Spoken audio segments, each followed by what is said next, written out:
చూస్తే గట్టి కొడితే అంబేద్కర్ గారు ఏమంటారు, నేను హిందూగా పుట్టా, బుద్ధిస్టుగా చేస్తున్నా, ఖచ్చితంగా క్రైస్తవుడిగా చావను నేను.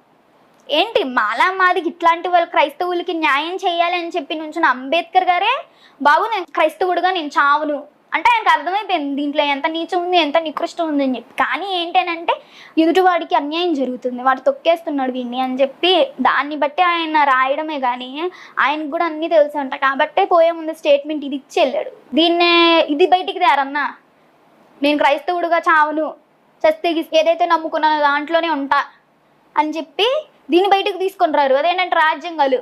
నేనే కాదు నా శవం కూడా క్రైస్తవంలోకి చేరదు అని చెప్పి ఆయన కరాఖండిగా తెగేసి చెప్పారు.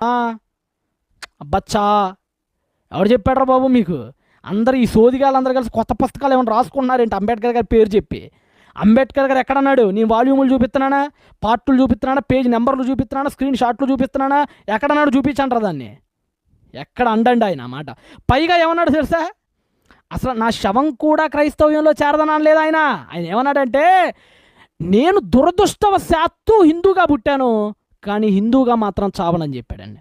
చూడండి అంబేద్కర్ జీవిత చరిత్ర page number 150, page number 160, page number 154. ఒకసారి ఈ 3 పేజీలు టక్క టక్క టక్క టక్క చూసేసేయండి.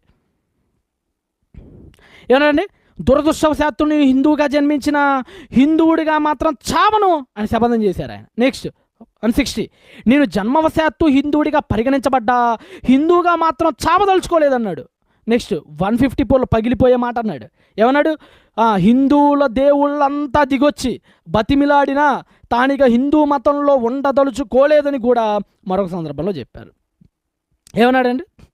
హిందూ దేవుళ్ళందరూ దిగొచ్చినా, హిందూ దేవుళ్ళందరూ నా చుట్టూరు దిగొచ్చి బతిమిలాడినా ప్రాధేయపడ్డా నా కాళ్ళ మీద పడి నేను ఈ హిందూ మతంలో ఉండను అని తేల్చి చెప్పాడు. ఇది చెప్పింది ఆయన. క్రైస్తవ్యంలో నా శవం కూడా చేరదనిలే, హిందూ మతంలో నా శవంగా మారే లోపల మారిపోతాను, అసలు నీ హిందూ మతంలో మాత్రం శవంగా మారనని చెప్పాడు. నా శవం కూడా హిందూ మతంలో ఉండదని చెప్పాడు, ఈ లోపలే మారిపోతానని చెప్పాడు ఆయన. దీన్ని చూసారా? ఈ న్యూస్ని అలా తిప్పుతారనమాట. అదేదో సినిమాలో ఆయన చెప్పేది ఒకటి, ఇక్కడ చెప్పేది ఒకటి, అట్లా ఉంటుంది ఇలా వ్యవహారాలు కూడా. అంబేద్కర్ గారు చెప్పేది ఒకటి, ఈ సన్నాసులు దాన్ని తిప్పి కలగాపులగం చేసి ప్రజలకు చెప్పేది ఒకటి. అరే బాబు నేను పేజీ నెంబర్లు కూడా చెప్పా, 150, 160, 154 ఆధారాలు ఇచ్చా, నేను బుక్ పేర్లు చెప్తున్నా, నేను బుక్ స్క్రీన్ షాట్లు చూపిస్తున్నా.